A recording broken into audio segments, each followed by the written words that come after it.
Okay, so a lot of people ask me, is it 95% vegan the same as vegetarian? And the answer is not necessarily. And also, I'm vegetarian, isn't that good enough? And the answer is really no. And the reason for that is because vegetarians still include dairy products in their diet. Because most people, when they say they're vegetarian, they're talking lacto-ovo vegetarian, where they still include dairy products. And so, me personally, I was a dairy queen. That was my thing. You know, I'm a dietitian, but my gosh, how do I give up cheese, you know? And we can talk about that too, because we got lots of time to talk. But dairy products, first of all, particularly cheese, are high in saturated fat. And dairy consumption, it has been associated with autoimmune diseases such as type 1 diabetes and multiple sclerosis.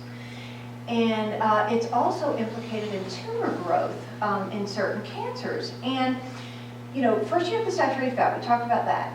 But the second thing you have in dairy products is casein. And if you believe in the China study and you believe in Colin Campbell's theories, he says casein is the biggest carcinogen that we face. He truly believes that. And indeed, casein is a large protein molecule. And it's large protein molecules that cause our immune system to react. And so, you know, in the last several years, they've been saying don't give your kids cow's milk too young because they may respond to it and have allergies and asthma. That's another autoimmune disease that's been talked about. Casein has really been implicated in that.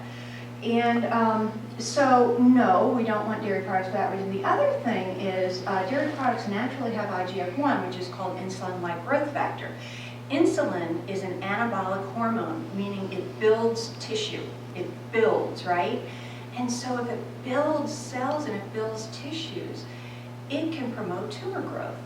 So if you have a propensity to have breast cancer, for example, you know, you've got that, and then you're turning it on with a lot of casein and insulin-like growth factor, you're more likely, it's an incidence, it's a probability kind of thing, you're more likely to develop cancer that is diet-related. And then finally, galactose. The lactose in sugar is actually made of two sugar molecules, two monosaccharides, galactose and glucose, and they're chained together, and that's what lactose is. Well, when lactose is broken apart, you have free galactose. And galactose itself has been implicated in certain types of ovarian cancer. So these are just a few of the things, a few of our not-so-good friends in dairy products. There are more not-so-good friends in dairy products, but I just wanted to bring these to your attention. And I will help you on the how do I give up cheese question.